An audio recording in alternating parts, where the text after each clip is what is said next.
Wondering how to acquire blood dregs? I'll spare you a bit of lore, out of fear of the video being reported for talking about that content. Oh!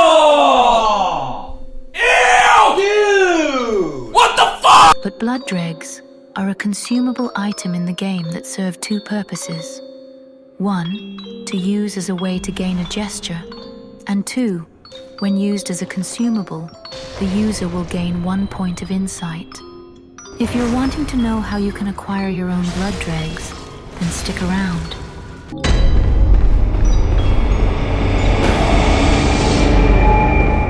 I'm starting a new character, so I can redo stats for a decent PvP build, and to show that you don't need to be over-leveled to beat this game.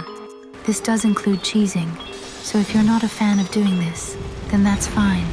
Feel free to get good. The main reason I'm using a PvP build will be another topic for another day, but for now, let's focus on how to even get this rune in the first place. We start off in the clinic, run past the blood goons and make our way to the first lamp.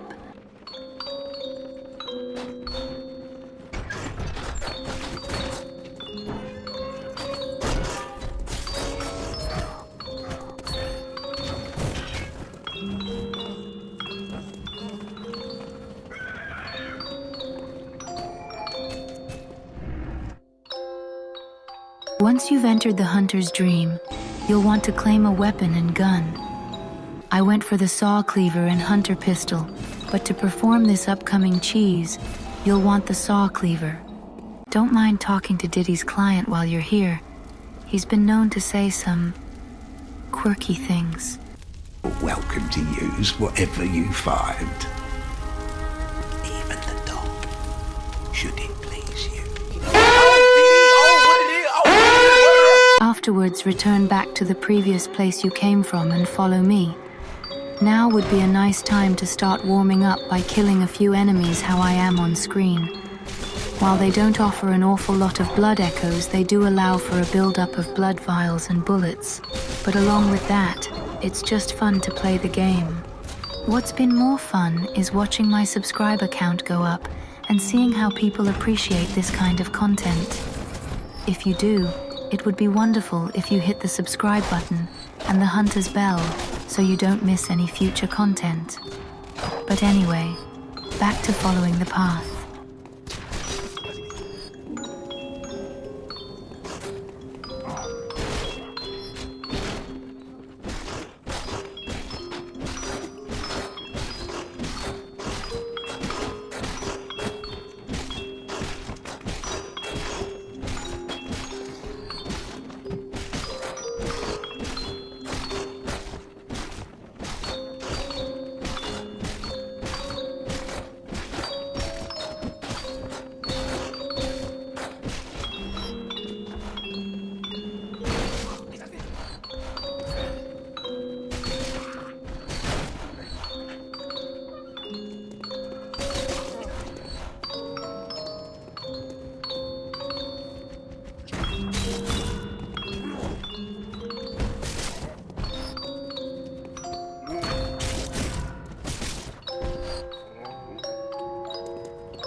Once you've made it to the first boss arena, I would recommend muting your device so you don't have to listen to this beast scream 24/7 while you tear into him.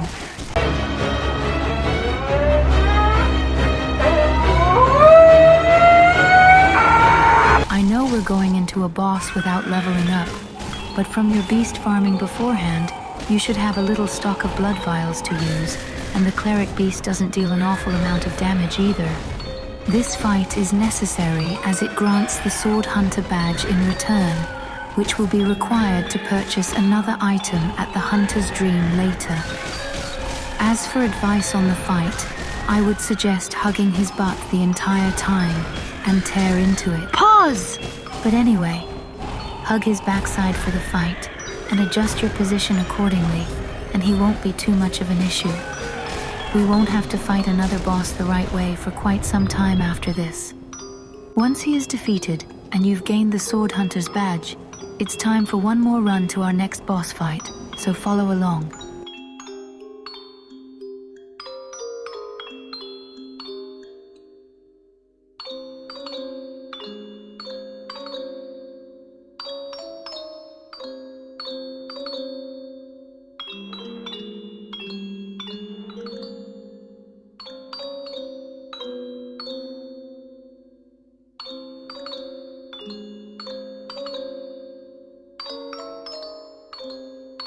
This will be our first cheese of the run.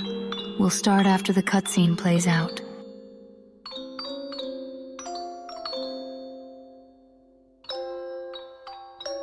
Once you've entered the obvious boss arena, you're going to want to avoid our victim Gascoigne by running up the stairs. Afterwards, you're going to wait for him to come up the stairs, then run back down and reach this spot down on the side of the stairs to start attacking. Remember that your saw cleaver will need to be put into its transformed mode for this to work, as it allows you to swing from overhead. I have noticed why this works, and it appears that when his foot is sticking outside the railing, it's open for attacks. If you can find a rhythm to it, then that would be wonderful, but this cheese is so easy that losing stamina won't be a huge issue. Another thing to note, he can escape from the spot you have him in, at which point you'll have to lead him back up the stairs and do it again. However, repeating this process for the fight is a pretty good way of beating this DILF.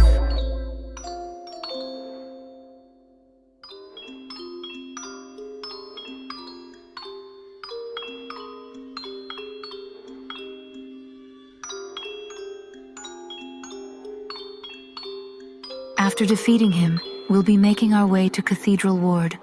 Along the way, we find a chest that you need to open.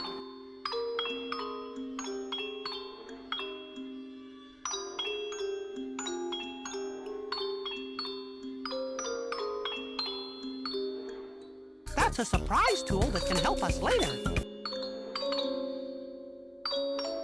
Once Cathedral Ward is reached, we'll need to get access to the Hunter Chief emblem to unlock a gate that will lead us to our boss fight. The Sword Hunter's badge unlocks the ability to purchase the Hunter Chief emblem back at the Hunter's Dream from the Bath Messengers for 10,000 blood echoes. Now you're free to farm for the blood echoes however you like from here, if you prefer killing enemies, or heading straight to Old Yohanum and killing the blood-starved beast to get access to the Cum Dungeon and farm for all the blood echoes you like. It makes no difference. You should have at least 7,200 blood echoes from the 2 defeated bosses, making the blood echo farming lighter on your end. However, once you have purchased the item, we're ready to move on to the 3rd boss fight. Follow along.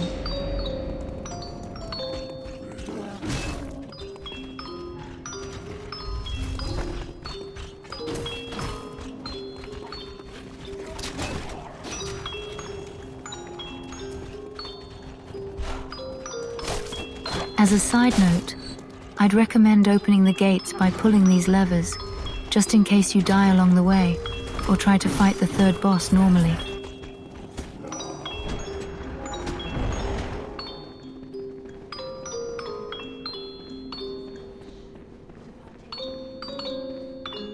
Once the boss fight has been entered, you'll want to close out of the game and re-enter, as this should leave you outside the fog wall. Just need to wait for the cutscene to end. That's a huge bitch!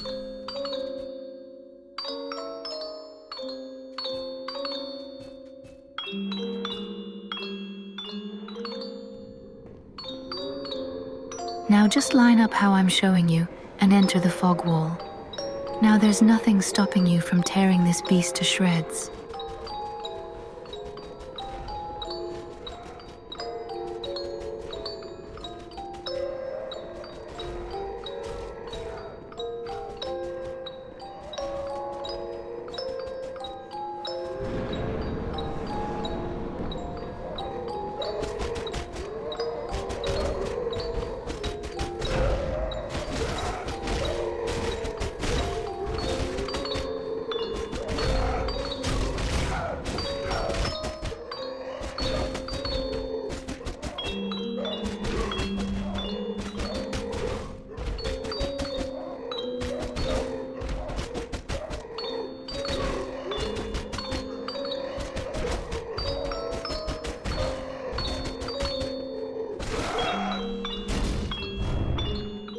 Once defeated, feel free to stock up on blood vials and bullets until you're comfortable.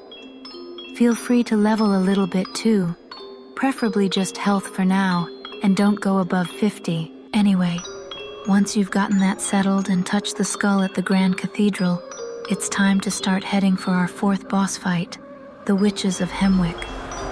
Killing this boss is required in order to gain access to Cainhurst Castle.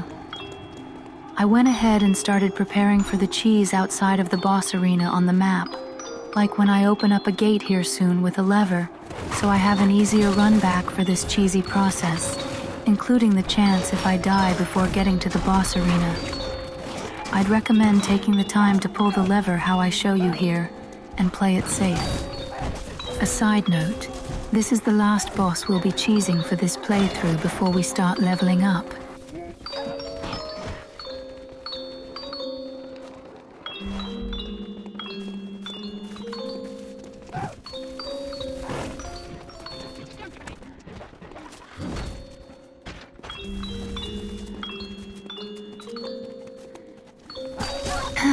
Dying, just like that, but that's okay.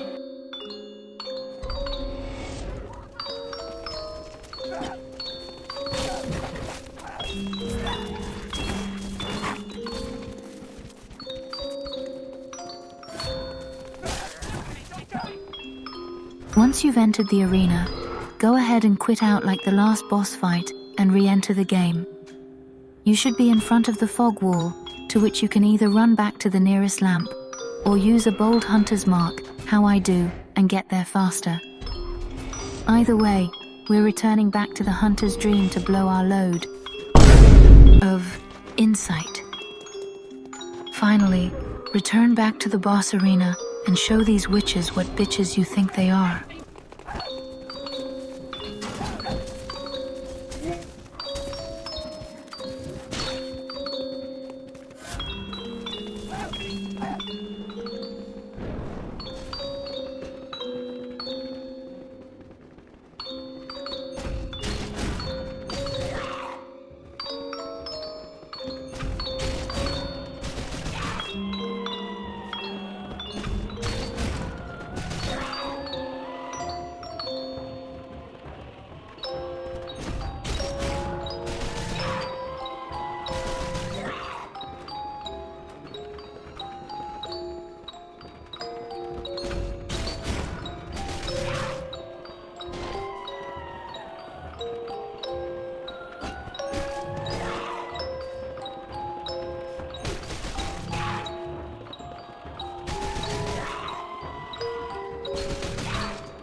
You'll also want to pick up an item past the boss room that you'll need in order to equip the rune we're going to get. That's a surprise tool that can help us later. We have one thing left to do before we get to Cainhurst Castle, and that's to retrieve the Cainhurst summons from Losefka's clinic. Now in the beginning, we can't access her clinic unless you perform the werewolf glitch, which even I personally haven't perfected yet. So until then, I won't use it. But we can go through the back door just as Miyazaki intended. We will be starting from Cathedral Ward. Follow along on screen.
Once you enter, it should be the room down on the right side of the hallway you enter, with a small celestial emissary.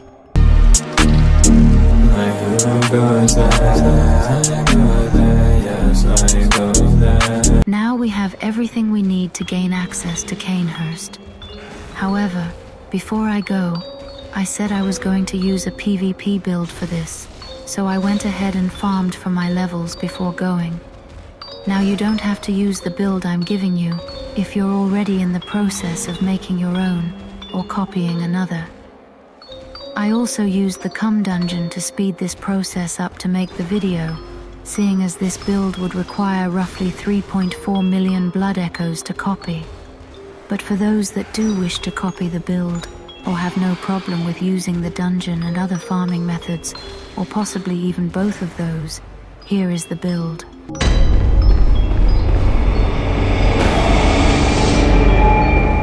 For weapons, you will need to choose between the saw cleaver or the saw spear. I personally would recommend the saw spear over the cleaver, due to the fact that the saw spear has a wider palette for different attacks, and the scaling the weapon possesses, as the saw spear does serrated damage in both transformed and untransformed modes, and gains thrust damage when transformed. As for its scaling, it starts to become better than the saw cleaver when it is fortified to +6, which it will gain a C in skill scaling, and a C in arcane scaling when it gets fortified to +7. So if you ever feel like staying at level 120 for PvP isn't for you, then there's nothing wrong with investing in the arcane stat and dominating your prey. If you still decide to go with the saw cleaver, then that's fine too, of course. The truth is, both of these weapons are still really good. Now on to stats. If you decided on the saw spear, your stats should be just like this. As for those who picked the saw cleaver, you'll want to swap the levels in strength and skill, having 50 in strength and 25 in skill instead. If you have any items to upgrade your chosen weapon, go ahead and do so now. If you have any gems you've picked up along the way and see that they increase your damage, then now is also the time to equip those onto your desired weapon. You'll want to stock up on blood vials and silver bullets before going, the bullets being for anyone who has a fancy for parrying. But once that is done, return back to the Witch's Abode lamp and follow along on screen.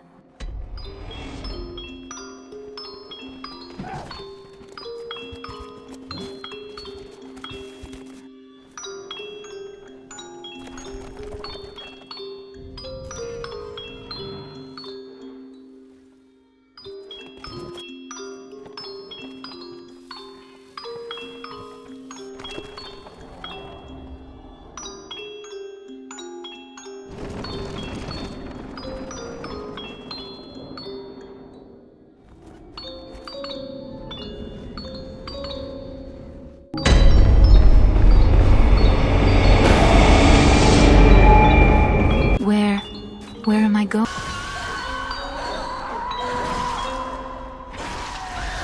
I got lost for a second, but after committing some domestic abuse, I remembered where to go. Now you can follow along on screen.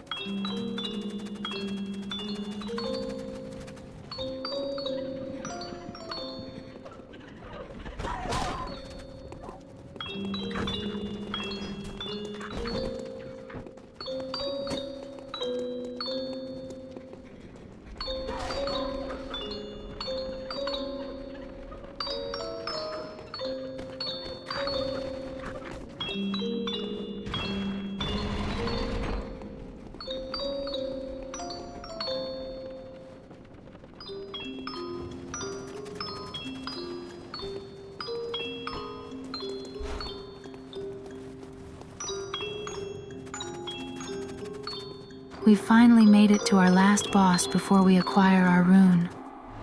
There's no cheese to this boss that I am aware of, aside from the whirlywig saw cannon glitch that pretty much cheeses every boss anyway. But I will say that this is probably one of my favorite boss fights to play.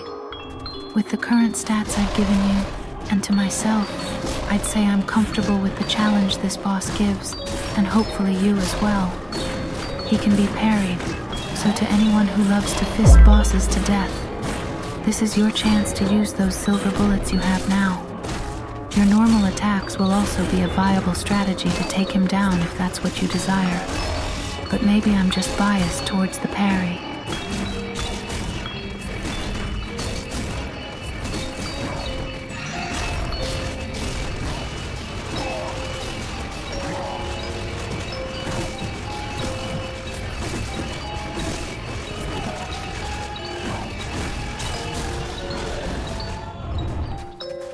Once defeated, the Crown of Illusion attire piece will be dropped near the newly spawned lamp. You'll need to pick it up and continue walking forward. Once you're close enough to the end area of the arena, putting it on will trigger a cutscene, to which now there will be an entrance.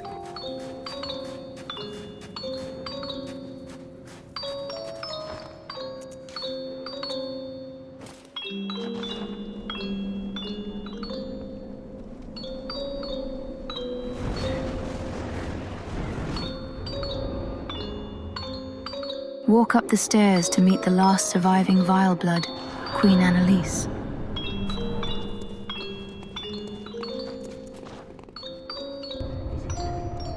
Exhaust her dialogue until you have the option to swear oath to the Vile Blood, and you'll be awarded the Respect Gesture, Vile Blood Badge, and finally, the Corruption Rune.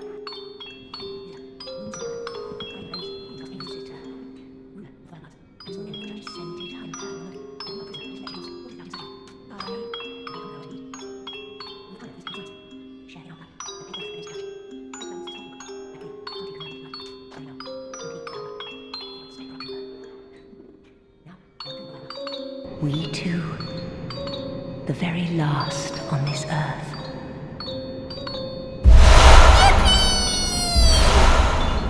We now can go back to the Hunter's Dream and equip it, as we've already acquired the tool to do so. While you're at it, if you're an online player, stop by the Insight Bath Messenger shop to pick up the small resonant bell and the sinister bell for our final topic of this video. You'll need it.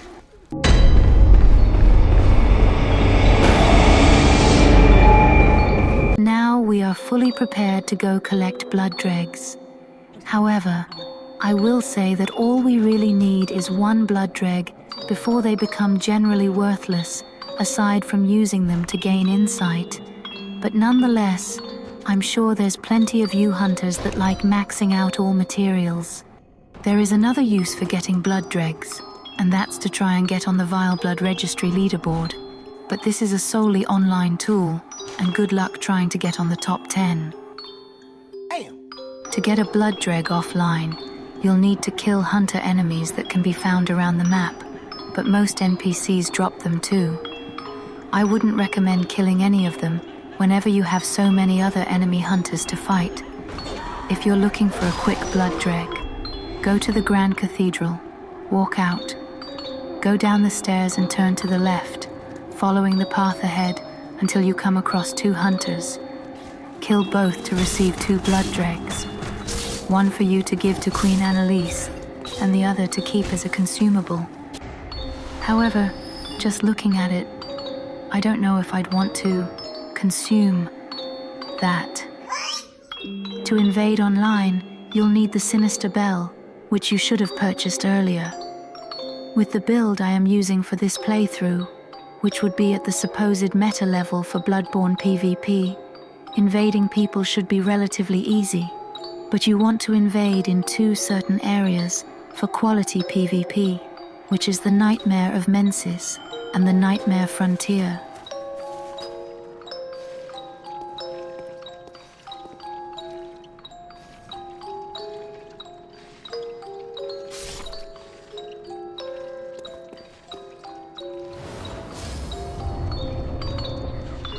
Quite possibly the easiest blood dreg I've ever gotten. But that about wraps up blood dregs. They're really only good as an insight backup option, and giving one to Queen Annalise for the gesture. You could try to get to the front page of the registry if you want, but as I've said, my dear hunter, good luck.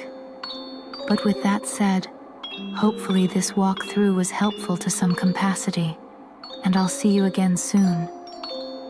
You should go kill a few beasts, my dear hunter. It's for your own good.